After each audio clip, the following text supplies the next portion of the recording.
Hello, my ESL friends, and welcome to Slang Terms That You Need to Learn, this series.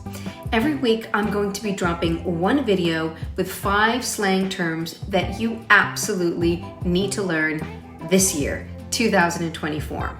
So stay tuned, don't miss a single episode, and of course, let us know, have we left anything out? Tell us in the comments below. In the meantime, happy learning, my friends.